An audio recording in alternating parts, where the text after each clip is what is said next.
ukilia lazima kuna jambo.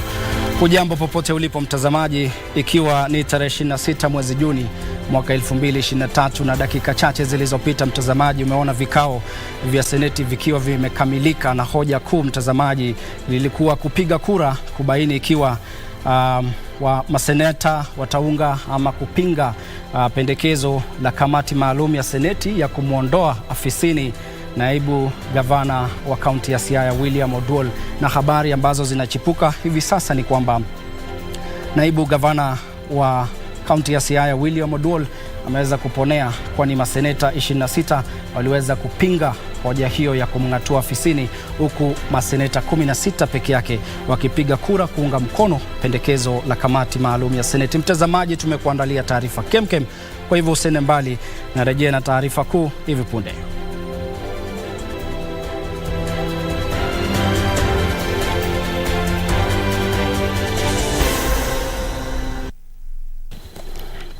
Na mtazamaji, andamana nami sako kwa bako hadi tamati. Jina langu ni Chumba, na kama nilivyokuarifu hapo awali, ile taarifa ya mwanzo kuhusiana na ama pendekezo la ama hoja la kuweza kumng'atua afisini gavana ama naibu gavana wa kaunti ya Siaya imeweza kupinduliwa. Labda tu kwa kifupi ni kufahamisha mtazamaji kwamba bunge la seneti limetupilia mbali hoja ya kumtimua naibu gavana wa kaunti ya Siaya William Oduol. Maseneta 26 walipinga ripoti ya kamati maalum iliyothibitisha madai dhidi ya Oduol yaliyotolewa na bunge la kaunti hiyo. Ni maseneta 16 pekee waliounga mkono kung'atuliwa kwa naibu gavana huyo. Mtazamaji, hiyo ni taarifa ambayo bado mwanzo tunashughulikia, na mara moja tu itakapokuwa tayari tutakuarifu. Kwingineko, Rais William Ruto amekariri kujitolea kwa serikali kufanyia marekebisho sekta ya bodaboda. Rais Ruto alisema kupitia ushirikiano kati ya baraza la magavana, mabunge na shirika la NYS, serikali itatoa mafunzo kuhusu usalama barabarani kwa wanabodaboda ili kuepusha maafa barabarani. Tukubaliane what NYS is going to do, what the ministry is going to do, what NTSA is going to do, so that tuweze kuhakikisha ya kwamba watu wanaoendesha pikipiki ya bodaboda, wanaofanya biashara ya bodaboda wako na training na wako na leseni. Tutawapatia muda, tutaconsult na waziri na NTSA, by which time vile tu matatu tuleka zote kwa sako, bodaboda zote lazima ziwe kwa sako, na zaidi ya hiyo muwe na identification. Motorcycle riders who are working for companies and delivering goods on behalf of companies, and where they go, na wale wanabeba wananchi, na kila mmoja wao apewe ile area yake ya cooperate na njia yenye atafanya kazi. These bodabodas will be given knowledge and guided on how to live positively on matters nutrition and matters safety to do with health. The other thing in this cover, Your Excellency, that is very important is mental health and behavioral change. Siku ya leo ni furaha kwetu kujumuika na idara ya mahakama imezindua sajili ya kielektroniki kunakili maelezo ya waliohukumiwa kwa tuhuma za ubakaji humu nchini kuambatana na sheria mwaka 2006 kuhusu dhulma za kimapenzi. Jaji Mkuu Martha Koome amesema sajili hiyo itahifadhi habari muhimu kuhusu watu ama watuhumiwa wa dhulma za kimapenzi ambazo zinaweza kutumiwa na maafisa husika. Kenya sasa ni nchi ya pili barani Afrika kutumia sajili ya kielektroniki kunakili maelezo kuhusu waliohukumiwa kwa tuhuma za ubakaji baada ya Afrika Kusini. Jaji Mkuu Martha Koome amesema sajili hiyo itatumika kama chombo cha kuzuia na kurekebisha tabia za waliohukumiwa kwa tuhuma hizo. We are in effect sending a clear message that our society will not tolerate those who prey upon the vulnerable. We will hold them accountable, and their actions shall not go unnoticed or unpunished, but will follow them for the rest of their lives. Wakati huo huo, jaji mkuu alizindua mkakati wa kushughulikia dhulma za kijinsia na kimapenzi mahakamani.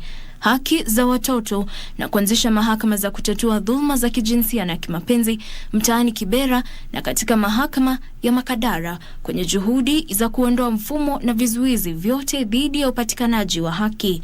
Wakati wa uzinduzi huo katika mahakama ya Kibera, wadau walisema upatikanaji wa haki bado ni changamoto, hasa kwa wale wanaohitaji ulinzi wa mahakama. Children and victims of sexual and gender-based violence are amongst the most vulnerable members of our society, and the policies and interventions we launch here today will go a long way to improving access to justice for these vulnerable groups. By focusing on the rights, the well-being and rehabilitation of child offenders, we can foster a safer, more equitable society for future generations.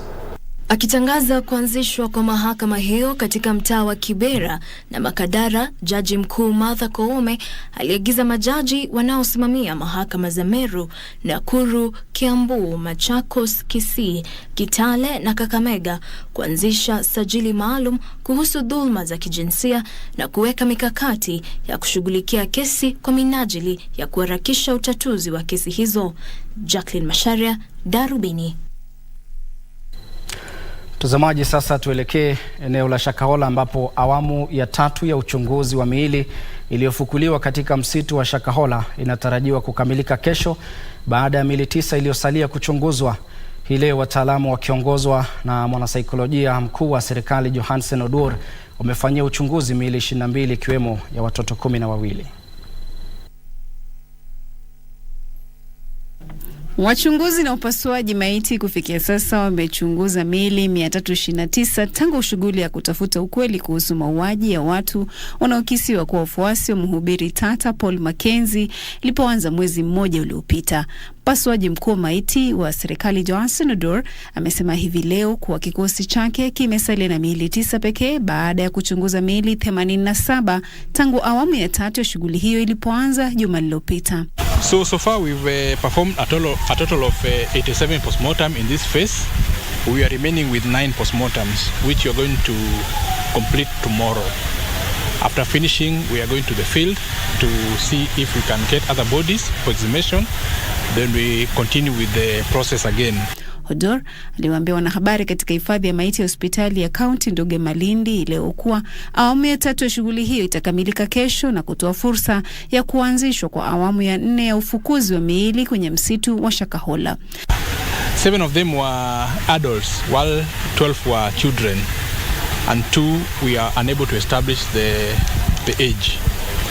As per gender, we found that females made a total of 22, while males were 8, and 2 of them we were unable to establish the gender due to the decomposition.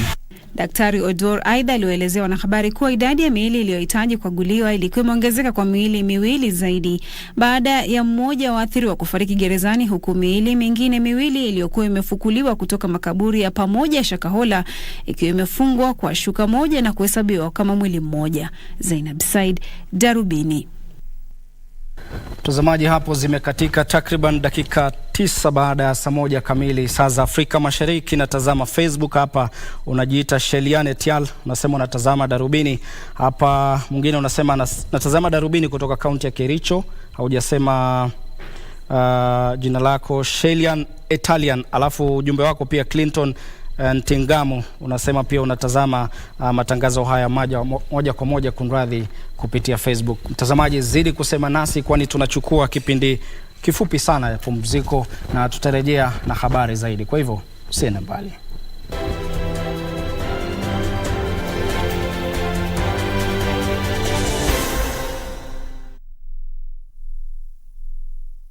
Iwapo unakohoa, unahisi uchungu kwenye kifua, uchovu kila wakati, joto jingi mwilini, unakosa hamu ya kula au kupoteza uzito haraka bila kukusudia na kutokwa na jasho jingi usiku, waweza kuwa waugua TB.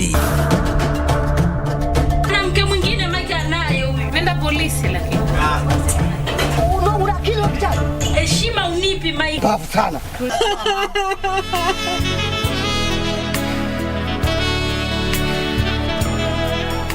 TB yaweza kuangamiza jamii yako. Usikubali. Matibabu ni bila malipo katika hospitali zote za serikali.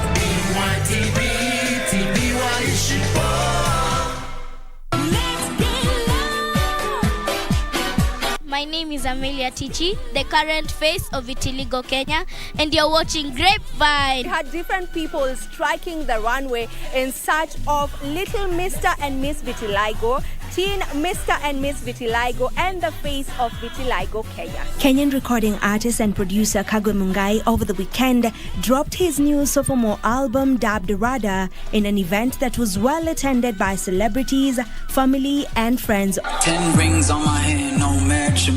Making all these millions is just standard for me. From there I just continued mpaka pale tuko sahi. Nasema mstari kwangu zinatoka tu vifine na ndo na maana naroga kwa Grapevine. Sio njoki yule tulipata na gatoi huyo shori.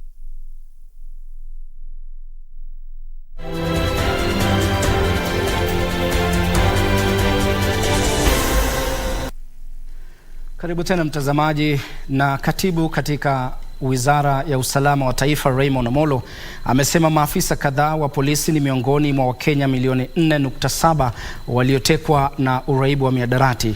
Omolo amesema hayo wakati wa maadhimisho ya siku ya kimataifa dhidi ya ulanguzi na utumizi wa mihadarati. Serikali inatarajiwa kubuni vituo vya kuwarekebisha waraibu wa mihadarati humu nchini. Shirika la kukabiliana na uraibu wa pombe na vile mihadarati na kada limekariri kuwa watumiaji mihadarati wanapaswa kurekebishwa na sio kukamatwa, kwani hilo ni tatizo la kiafya.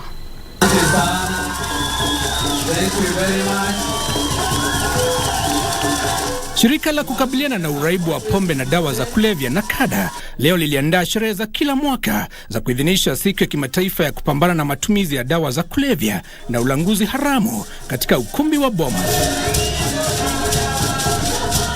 Shirika hilo la nakada lilikariri kuwa swala la utumizi wa dawa za kulevya halipaswi kuchukuliwa kama swala la maadili, bali ni swala la kiafya. People who abuse drugs are shunned in the community.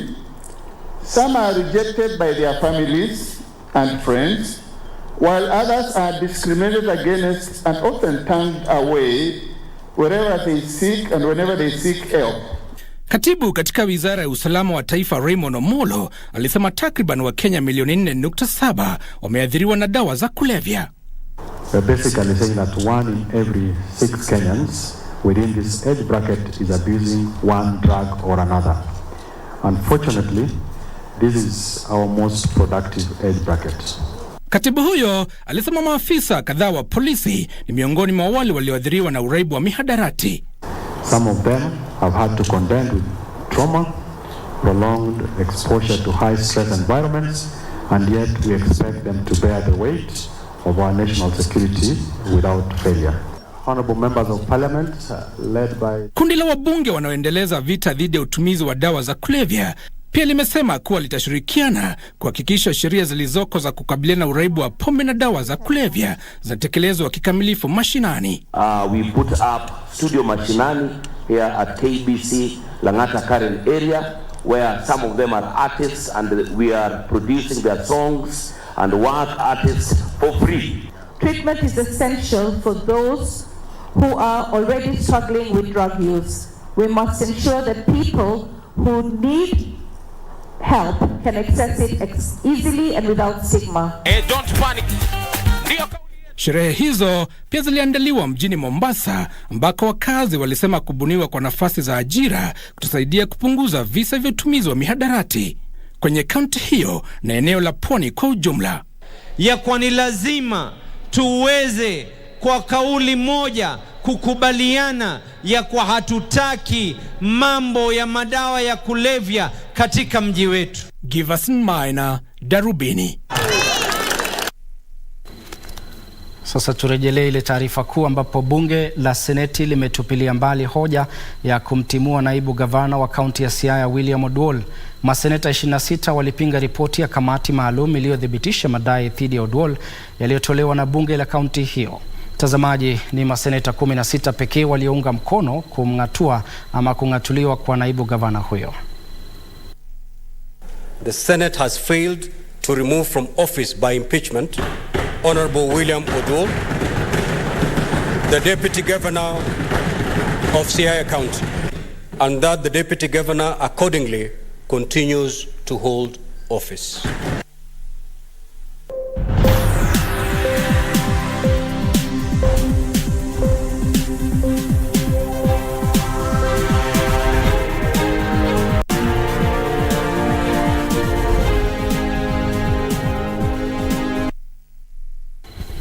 Katika habari za biashara tunaripoti kwamba visa vya dhulma mitandaoni viliongezeka maradufu mwaka uliopita, jambo linaloifanya Kenya kuwa kitovu cha uhalifu wa kimitandao barani Afrika. Halmashauri ya mawasiliano humu nchini imesema visa vya dhulma mitandaoni humu nchini vimeongezeka hadi milioni 444 katika kipindi cha miezi 6 iliyopita kutoka milioni 350 katika kipindi sawia mwaka uliopita. Halmashauri hiyo inahimiza ushirikiano katika kustawisha muundombinu na ujuzi ili kukabiliana na hatari zinazohusishwa na dhulma mitandaoni. Kwa taarifa hii na kwa kina, huu hapa mkusanyiko wa taarifa za biashara. Ustawi wa mtandao wa internet humu nchini umeibua changamoto mpya. Uhalifu wa mitandaoni umeongezeka kwa kiasi kikubwa, walengwa wakiwa wafanyabiashara na watu binafsi. Mkurugenzi mkuu wa halmashauri ya mawasiliano humu nchini Ezra Chiloba amesema kufuatia uunganishwaji wa jamii kidijitali, dhulma mitandaoni zinazidi kuongezeka na hivyo ipo haja ya ushirikiano miongoni mwa wadau. And in Kenya, what we have done when it comes to collaboration is to work with other partners, both within government and outside government, to ensure that we share insights and putting our resources together to ensure that there is proper monitoring of the cyberspace and necessary action or intervention being taken to ensure that we reduce the risk of cyber threats. Haya yaliibuka wakati wa uzinduzi wa mkutano wa maonesho kuhusu usalama mitandaoni ambao umewavutia wanafunzi zaidi ya 6,000 wanaonuia kupata ujuzi kuhusu kukabiliana na uhalifu kwenye mtandao. Kwingineko, yamkini nusu ya wafanyakazi wa kike kwenye sekta ya kuimarisha bidhaa za kilimo walipoteza kazi wakati na baada ya janga la COVID-19. Ripoti kuhusu hali ya wanawake kwenye mfumo wa kilimo vyakula iliyotolewa na shirika la chakula na kilimo inaashiria kwamba wengi wa wanawake waliopoteza ajira bado hawajapata kazi mpya, hali inayohatarisha utoshelezaji wa vyakula humu nchini kutokana na uhaba wa wafanyakazi, hususan wale walio na ujuzi. We'll have to mobilize ourselves in order to make sure that we have the funding that is needed to close this gap that the report is highlighting. Funding is critical. Na mwishowe, kampuni ya Full Care Kenya Medical SCZ, ambayo ni miongoni mwa kampuni zinazotengeneza vifaa vya matibabu na vile vya kujikinga kwa wingi, inanuia kuzindua kiwanda cha kisasa katika jiji la Tatu. Kiasi cha uwekezaji wa kampuni hiyo kitakuwa zaidi ya dola milioni 100 na kina uwezo wa kuuza bidhaa zake katika mataifa mengine ya bara Afrika, Marekani na Ulaya. Awamu ya kwanza ya kiwanda hicho inatarajiwa kutoa nafasi zaidi ya 1,000 za ajira na kuhudumia wateja katika zaidi ya mataifa 70. Nduta Mokami, Darubini.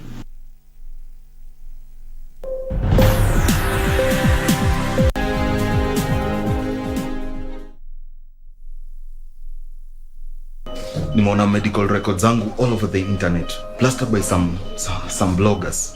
Can you imagine? No country mzima inajua kuhusu status zangu. Kila mtu anajua. We, mlipatia nani status zangu? We, mlionyesha nani medical records zangu nyinyi? This could lead to discrimination of a data subject. As a data controller, you have a responsibility to make sure that the information you collect, such as sensitive information, is secure. Ujumbe huu umeletwa kwako na ofisi ya Data Protection Commissioner. Baba Dila, nini ilifanyika? Bauza scaffolding ziliporomoka tukijenga, na tumemwambia foreman kwamba hii nyumba yajengwa haraka. Mama Steve, mabwana zetu hawezi kufa tukiona. Kesho tupatane hapo kwa site ya huyo contractor.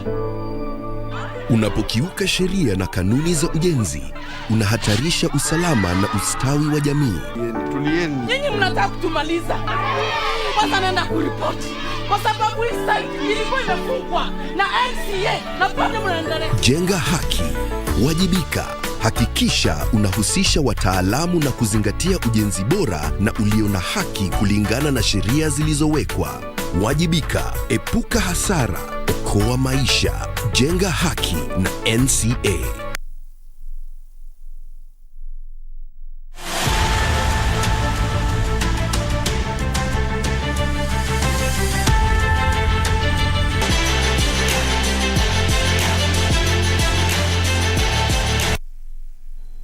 Karibu sasa tuelekee viwanjani kama kawaida.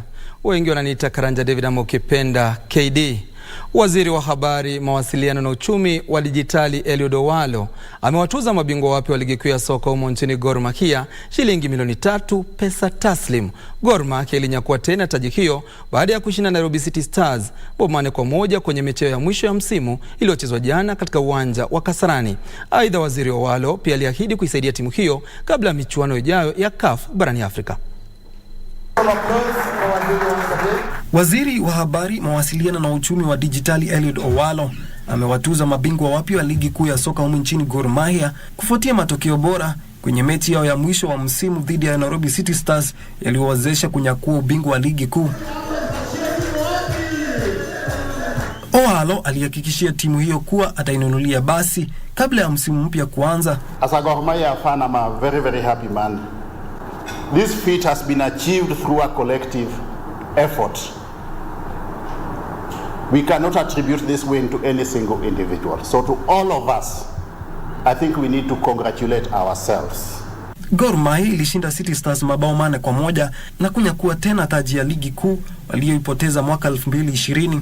We want to ensure that we give the playing unit and the technical bench the support that is required. If possible, we will also reach out to certain other stakeholders to see how they can also come in and help you in their individual capacities or corporate capacity. As a company, we are not just more than committed to supporting the big teams and those in the Kenyan Premier League, but definitely we are drawing up a roadmap to go into local sports, to go into community sports, and so we will be able to identify various smaller other teams that just need facilitation, be it probably just with the playing kit. Gor Mahia sasa imefuzu kuwakilisha Kenya kwenye ligi ya mabingwa barani Afrika. I said it to all of the guys maybe 6 weeks ago that it's for those people within the club that we needed to work hard. It's for those people who do the unseen work that we need to fight and we need to push, because without them we can't achieve anything. So, thank you to everybody who's played a role this season.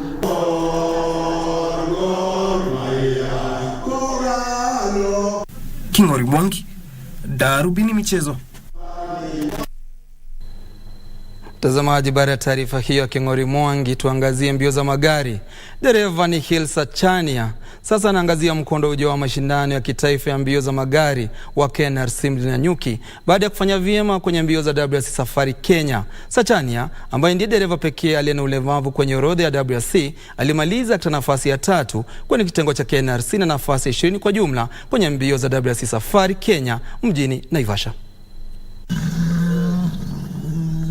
Akisaidiwa na Deep Patel, nafasi ya 3 aliyoshikilia Sachania ni bora zaidi ikilinganishwa na mwaka uliopita, huku mashindano hayo WRC Safari Rally Kenya yakitazamwa na zaidi ya mashabiki milioni 70. Sachania amesema kuwa anajivunia matokeo hayo baada ya kushiriki mbio hizo zilizokuwa na ushindani mkali.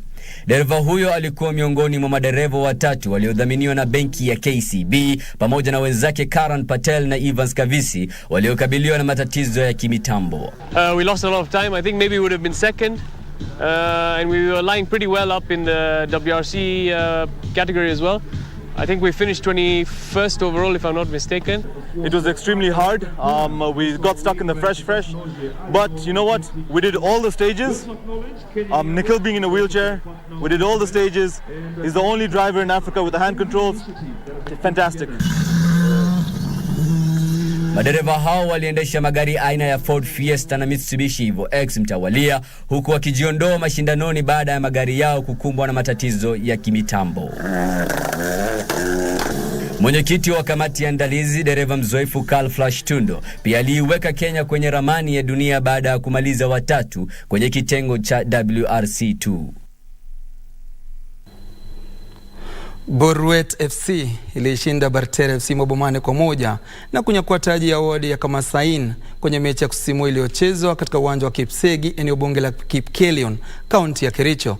Mashindano hayo yalitumiwa kuchagua timu zitakazoshiriki mashindano ya Talanta Hela mwezi ujao katika kaunti ya Kericho. Boruet FC walitoa taji ya wadi ya Kamasian baada ya kuilaza Bartera mabao 4-1 ugani Kipsegi.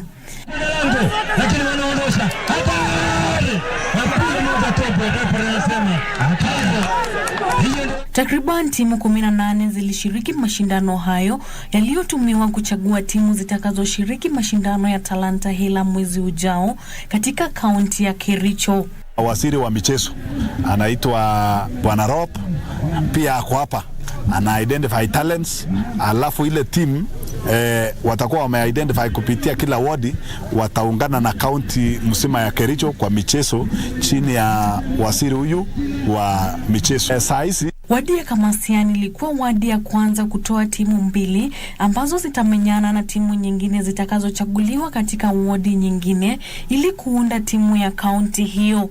Expecting every ward to have a team, and in forming that team we are also identifying the talents. Washindi walizawadiwa shilingi 50,000, nafasi ya pili shilingi 30,000, huku timu ya 3 na 4 zikipokea shilingi 20,000 na 10,000 mtawalia.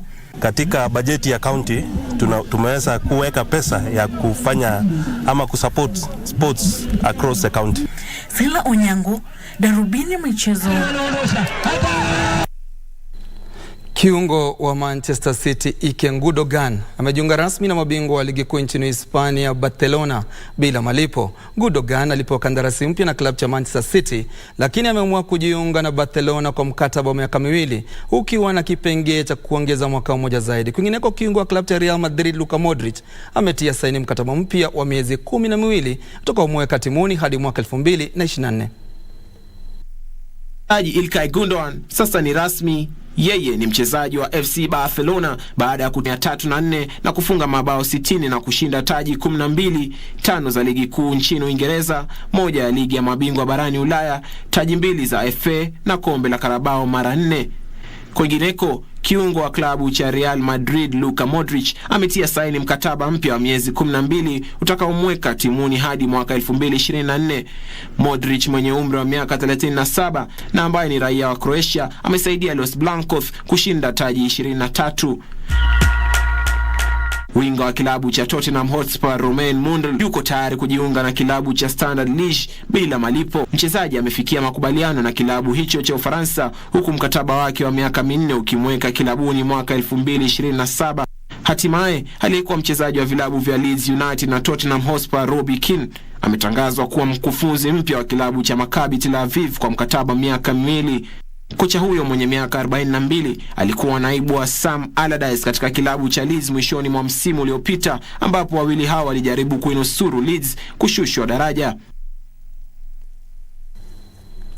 Mtazamaji, wachezaji ni uhamisho wa wachezaji barani Ulaya. Wengine wanaelekea timu za bara Ulaya, wengine wanaelekea Saudi Arabia, pale ambapo posho lindiko juu. Sijui Chumba kunani kabla sijaondoka? Mimi sina la ziada Karanja tu, ila tu labda kupongeza Wakenya wengi ambao waliweza kujitokeza pakubwa kuweza kushangilia michuano ama mashindano ya Safari Rally yaliyofanyika Naivasha weekend. Vasha maneno, anasema ni Vasha manenos. Unaanza kurejea nyumbani, tangu jana baada ya kufanya mambo yao kule Naivasha. Mtazamaji, baada ya Karanja kukupasha za spoti, mimi sina la ziada ila tu kuweza kuwatambua baadhi yenu ambao wamesema nasi kupitia mitandao ya kijamii. Nasema natazama mubashara nikiwa Nairobi, William Angatima, Judith Wakingi ukiwa Qatar, tumepata ujumbe wako, na wapata vema nikiwa Wagusu Bondo, jimbo la Siaya, tumepata ujumbe wako. Pretty Shalin Kipruto ukiwa Eldoret, asante sana, na Shiribu Enjira ukiwa Nairobi, eneo la Wayaki Way, tumepata ujumbe wako. Sina la ziada mtazamaji, shukran kwa kutazama Darubini. Mimi ni Ben Chumba, kwa heri, uwe na heri, alamsiki.